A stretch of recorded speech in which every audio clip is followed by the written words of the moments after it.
नमस्कार, मैं डॉक्टर नरेश शुक्ला और मेरे चैनल डॉक्टर ज्योतिष में आपका स्वागत है। बहुत से लोगों की मांग थी कि कृष्णमूर्ति पद्धति के ऊपर जो शादी से संबंधित वीडियो बने हैं वो अच्छे हैं, लेकिन कुछ आप भी उसके बारे में शादी वाले जो एक हिस्सा रहता है, जीवन में महत्वपूर्ण हिस्सा रहता है, उस पर कुछ प्रकाश डालिए। तो जो भी थोड़ा बहुत है, जितना मैं जानता हूँ, मैं शादी से संबंधित, शादी होगी कि नहीं होगी, ना होने की क्या कंडीशनें हैं, होने की क्या कंडीशनें हैं, और अगर आपके ग्रह इन जगहों पर बैठे हैं तो आपका पति कैसा हो सकता है, किस टाइप का हो सकता है, उसकी कैरेक्टरिस्टिक क्या होंगी, उस पे मैं प्रकाश डालने की कोशिश करूँगा। तो सबसे पहले मैंने कहा जो शादी के लिए भाव होता है हमारे पास, हम लोग देखते हैं, वो देखते हैं 7वें भाव से। 7वें भाव से हमको देखना है। फिर इसमें कुछ वर्ड होते हैं। तो सबसे पहले हमको देखना है कि 7 कस्पल सब लॉर्ड, यानी 7वें भाव का उप नक्षत्र स्वामी 7 CSL, यानी 7वें भाव का जो सब लॉर्ड है उस पे हमको जाना है। सब लॉर्ड के बाद हमने देखा कि उसका नक्षत्र लॉर्ड कौन है। सब लॉर्ड भी मान लिया कोई ग्रह होगा।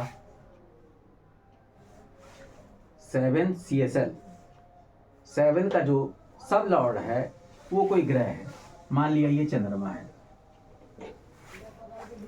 अब चंद्रमा का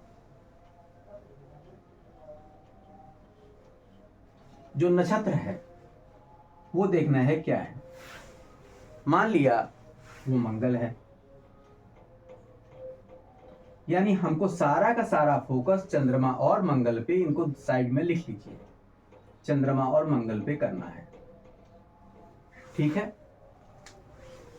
इसी से हम शादी से संबंधित सारी की सारी जानकारी निकालेंगे। हमारे पास जो रिजल्ट आते हैं, मैंने आपको क्या बताया, ये निकला है हमारे पास SB सब लॉर्ड और ये निकला है नक्षत्र लॉर्ड। जो रिजल्ट आते हैं वो आते हैं नक्षत्र लॉर्ड के। जो रिजल्ट हमारे पास आएंगे वो नक्षत्र लॉर्ड के आएंगे। अब शादी के लिए कौन कौन से भाव होने चाहिए, तो शादी के लिए जो भाव है प्रमुख वो 2, 7 और 11 भाव, ये हमारे पास शादी के लिए भाव है। अगर 7 CSL या उसका नक्षत्र लॉर्ड 7 CSL और उसका नक्षत्र लॉर्ड 2, 7, 11 में से कोई नंबर दिखाता है तो शादी की संभावनाएं होती हैं। मान लिया 2 नंबर दिखाता है या 7 नंबर दिखाता है या 11 या तीनों ही दिखाता है तो शादी होगी। लेकिन ये शादी होगी कब? 2, 7, 11 का मतलब है कि ऊपर वाले ने हमको एक प्रॉमिस दिया हुआ है, ऊपर वाले ने दे दिया है कि शादी होगी। ये शादी होगी कब? जब उन ग्रहों की दशा या महादशा आएगी, जब उसमें 2, 7, 11 जैसे नंबर आ रहे होंगे, तभी शादी संभव है। उसके बिना शादी संभव नहीं है। तो पहली चीज ये देखना कि हमारे पास ऊपर वाले ने शादी का प्रॉमिस लिखा है, हमारे जीवन में शादी लिखी है कि नहीं लिखी है, वो डिपेंड करेगा इन नंबरों से 2, 7, 11 से। अगर शादी नहीं लिखी है तो बात ये अलग हुई, इसके आगे हमको बढ़ना ही नहीं है। लेकिन ऐसा नहीं है, बहुत से जातक हैं ऐसे हैं जिसमें केवल 2 नंबर ही दिखाता है, 7 नंबर नहीं दिखाता है, तो क्या शादी नहीं होती है? होती है। 2, 7, 7, 11 में से कोई भी नंबर चाहिए हमको शादी के लिए। इन तीनों नंबरों में से कोई भी आता है तो, लेकिन 7 कस्पल सब लॉर्ड दिखाना चाहिए और उसका नक्षत्र लॉर्ड दिखाना चाहिए। नक्षत्र लॉर्ड दिखाता है तो शादी होगी। अब कंडीशन आती है कि किन किन संभावनाओं में शादी नहीं हो सकती है या शादी में समस्या आ सकती है। तो शादी के लिए जो समस्या वाले घर हैं वो सबसे पहले आते हैं 6, 8, 12। ये सबसे ज़्यादा ही शादी के लिए भाव खराब हैं। यानी 7 CSL 6, 8, 12 दिखाना शुरू कर दे, यानी 2, 7, 11 के साथ साथ वो 6, 8, 12 भी दिखा रहा है, तो शादी के बाद बहुत सी समस्याएं आएंगी। वो समस्याएं किस टाइप की होंगी? छठा भाव जो है मुकदमेबाजी दिखाता है, तो मुकदमे से संबंधित हो सकती है। छठे के बाद 8वां भाव दिखाना शुरू कर दे, कोई ज़रूरी नहीं कि तीनों ही भाव दिखाए, 8वां भाव दिखाना शुरू कर दे, तो 8वें में क्या होगी कि आदमी कहने लगता है कि मेरी शादी के बाद ज़िंदगी खराब हो गई, शादी के बाद ये हो गया, शादी के बाद वो हो गया। तो 8वें में, 12वें में डाइवोर्स की भी संभावना आ जाती है। लेकिन तीनों ये भाव होने चाहिए। बहुत सी कुंडलियों में आपको 2, 7, 11 के साथ साथ 6 भी दिखाई देगा। अब क्या संभावना हो सकती है? आदमी कह सकता है कि 2, 7, 11 तो आ रहा है 7वें भाव में, लेकिन छठा भाव भी आ रहा है, तो क्या इसके में मुकदमा होगा? सामने वाला कहेगा आपसे कि मेरा जो शादी है वो तो ठीक ठाक चल रही है, मेरी शादी में कोई संभावना नहीं है, परेशानी नहीं है। अब आप क्या करोगे? क्योंकि आपको तो पढ़ाया गया है कि जैसे ही छठा भाव आएगा मुकदमेबाजी शुरू होगी, परेशानियां शुरू होगी, लड़ाई झगड़े शुरू होंगे। लेकिन सामने वाला आपसे कह रहा है जातक कि मेरे जीवन में तो ऐसा घटित नहीं हो रहा है। क्यों नहीं हो रहा है? क्या कारण है? उसका कारण जो है, क्योंकि जो जातक है वो 6 भाव का यूज कर रहा है, इसलिए इसकी शादी में जो परेशानियां हैं वो नहीं आ रही हैं। इसकी शादी में परेशानी, अब 6 का वो यूज कैसे कर रहा है? या तो वो जातक डॉक्टर होगा, छठे भाव से बनता है, सरकारी सर्विस में होगा, वो हो सकता है, वकील हो सकता है, या बैंक में काम करने वाला हो सकता है। इन भावों का यूज कर रहा है तो वो उसको शादी में परेशानी नहीं होगी। तो आदमी कभी कभी आपको 2, 7, 11 मिलेगा, साथ में 6 भी मिल जाएगा, तो आपको समस्या नहीं आपको दिखाई देगी। मतलब सामने वाला कह सकता है कि मेरे जीवन में शादी से संबंधित कोई समस्या नहीं है, तो इसका मतलब ये नहीं है कि उसकी कुंडली गलत है, कुंडली सही है, केवल वो क्या कर रहा है कि छठे भाव का यूज कर रहा है। अब इसमें जो थोड़े बहुत निगेटिव भाव आते हैं उनके बारे में भी हम लोग चर्चा कर लेते हैं। चौथा भाव, ये भी शादी के लिए निगेटिव, 6, 8, 12 तो सबसे ज्यादा निगेटिव है, चौथा भाव भी निगेटिव होता है। अब चौथा भाव निगेटिव है तो क्या होता है? जो 5वां भाव है जो कहा जाता है वो प्रेम का कहा जाता है, और उससे पहला भाव चौथा भाव, चौथे भाव में ये कहा जाता है कि अगर चौथा भाव है तो जो आपका पार्टनर होगा लवलेस पार्टनर होगा, यानी प्यार करने वाला नहीं, नीरस, बोरस और चुपचाप बैठे रहने वाला,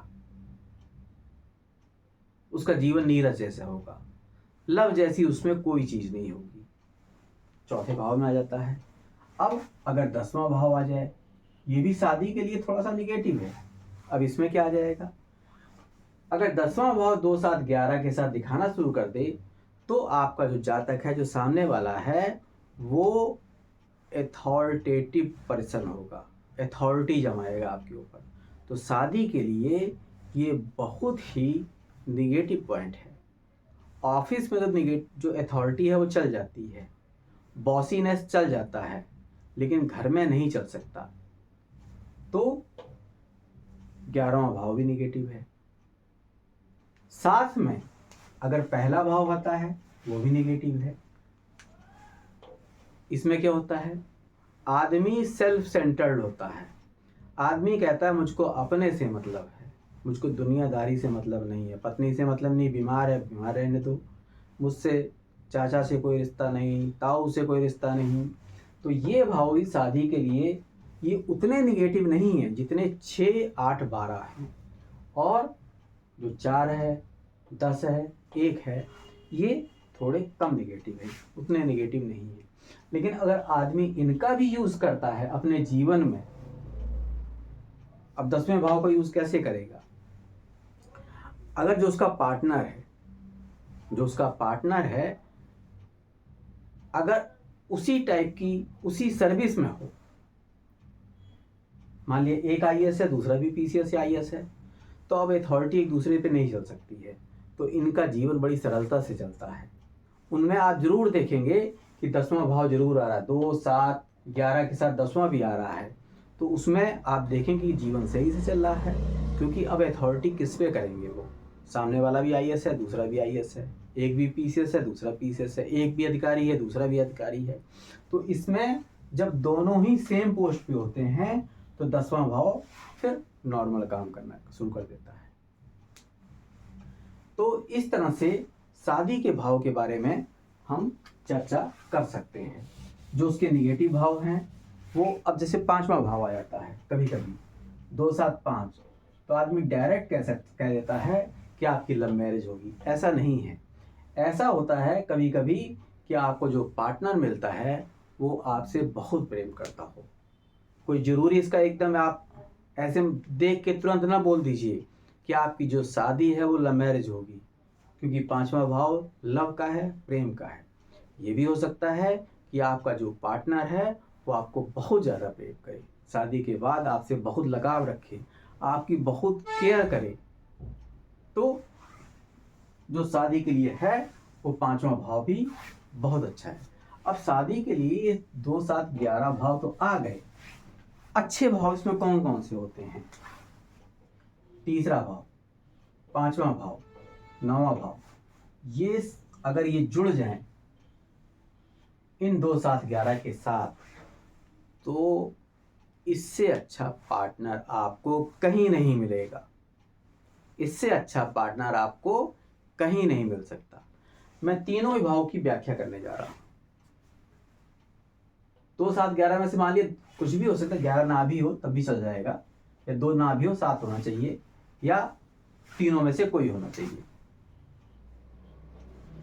3रा भाव, 3रा भाव होता है आपके कम्युनिकेशन का, वार्तालाप का, यानी जो आपका पार्टनर होगा आपसे हर चीज जो है बातें वो शेयर करेगा। इसलिए शादी के लिए 3रा भाव भी बहुत जरूरी है। आपसे हर चीज शेयर करेगा, आपसे बातें करेगा, अपने मन की बात करेगा, आपके मन की बात सुनेगा। तो शादी के लिए 3रा भाव भी बहुत अच्छा होता है। अगर 2, 7, 11 के साथ 3रा आ जाए तो बहुत अच्छा होता है। 5वां भाव, अगर 5वां भाव जुड़ा हुआ है तो आपका जो पार्टनर है वो आपसे प्यार करने वाला, आपकी केयर करने वाला, आपकी देख रेख करने वाला। 9वां भाव, ये तो ईश्वरी दिन कहा जाता है। 9वां भाव पराशरी में भी बहुत महत्व है इसका, और शादी वाले में भी बहुत महत्व है। कृष्ण मूर्ति पद्धति में भी 9वां भाव ये ईश्वरीय देन है, यानी भाग्य का भाव है। तो शादी के बाद आपका भाग्य जो है वो उदय होगा, आप ऊंचाइयों पर पहुंचेंगे। आपने देखा होगा बहुत जगह कि शादी के बाद आदमी का जीवन एकदम ऊंचाइयों पे पहुंच जाता है, तो उसमें 9वां भाव जरूर काम कर रहा होता है। किसी लड़के या लड़की का शादी के बाद अगर जीवन एकदम चेंज हो जाए, एकदम ऊंचाइयों पर पहुंच जाए, तो बिना देखे कह दीजिए कि उसके में 9वां भाव जरूर सक्रिय है, 9वां भाव जरूर काम कर रहा है। तो इन 2, 7, 11 के साथ साथ अगर ये 3 भाव जुड़ जाएं तो जिंदगी आपकी बहुत अच्छी हो सकती है, शादी आपकी बहुत अच्छी हो सकती है। और सबसे मेन जरूरी है कि 2, 7, 11 के साथ ये तो होना ही चाहिए, लेकिन उन ग्रहों की दशा या अंतरदशा भी आनी है। ऊपर वाले ने आपकी शादी में प्रॉमिस तो लिखा है कि 2, 7, 11 नंबर तो दे दिए, लेकिन वो ग्रह आपके जीवन में आए ना, तब आप क्या करेंगे? जिसमें 2, 7, 11 आ रहे हों तो आपकी शादी नहीं होगी। भले ही आप में 7 CSL में 2, 7, 11 जैसे नंबर दिखाता रहे, शादी नहीं हो सकती है। ऐसा नहीं है कि 7 CSL ने 2, 7, 11 दिखा दी तो शादी हो के रहेगी, एकदम गलत है। मैंने बहुत से वीडियो देखे हैं जिसमें 7 CSL जो है, और बहुत कुंडलियों में देखा है 2, 7, 11 दिखा रहा है, लेकिन उनकी शादी नहीं हुई है। क्यों? क्योंकि उनके जीवन में वो ग्रह नहीं आए जिनको 2, 7, 11 जैसे नंबर देने चाहिए। उनके हम कुछ दूसरे नंबर दिखाना शुरू कर दिए, उनकी शादी नहीं हुई है। तो ऐसा नहीं, 2 चीज़ें बहुत ज़रूरी हैं कि ऊपर वाले ने जो प्रॉमिस किया है आपके में 2, 7, 11 जैसा, शादी जैसा, लेकिन उसके लिए वो ग्रह भी होने चाहिए। अगर उन ग्रहों की दशा या महादशा नहीं आती है तो शादी नहीं हो सकती। तो शादी से संबंधित और भी कुछ जानकारी आप जानना चाहें तो आप पूछ सकते हैं। जो व्हाट्सएप नंबर है उसको आप लिख लीजिए 7307242628। व्हाट्सएप करके आप पूछ सकते हैं और वो चार्ज होगा, उसका चार्ज किया जाएगा। कुंडली के मिलाना है, कुंडली से संबंधित कोई भी क्वेश्चन है वो पूछ सकते हैं। कृष्ण मूर्ति पद्धति अगर सीखनी है उसके लिए भी आप संपर्क कर सकते हैं। कुंडली बनवाने से संबंधित, जन्म का रेक्टिफिकेशन, क्योंकि कृष्ण मूर्ति पद्धति में सारा का सारा काम नक्षत्रों पे और उप नक्षत्रों पे या उप नक्षत्र जिसको कहते हैं सब लॉर्ड कहते हैं, उन पे आधारित है। तो हर 3 से 4 मिनट बाद नक्षत्र जो चेंज हो जाते हैं और सब लॉर्ड चेंज हो जाते हैं। तो बर्थ टाइम रेक्टिफिकेशन, टाइम का सही होना बहुत ज़रूरी है, वरना आपके पास आसपास जो भी ज्योतिषी है, अच्छा ज्योतिषी है, उससे कहिए कि बर्थ का रेक्टिफिकेशन कर दे, तब आप आगे बढ़ सकते हैं। तो बर्थ टाइम रेक्टिफिकेशन हो यानी जन्म टाइम संशोधित करना हो, उसके लिए भी आप संपर्क कर सकते हैं। कुंडली बनवाने के लिए संपर्क कर सकते हैं। और भी कुछ जो छोटी मोटी चीज़ें हैं उनसे आप व्हाट्सएप द्वारा आप जानकारी जान सकते हैं और वो चीज़ पेड रहेगी। तो इसी के साथ मुझको विदा दीजिए। चैनल को ज़्यादा से ज़्यादा सब्सक्राइब करिए, वीडियो को लाइक करिए। नमस्कार।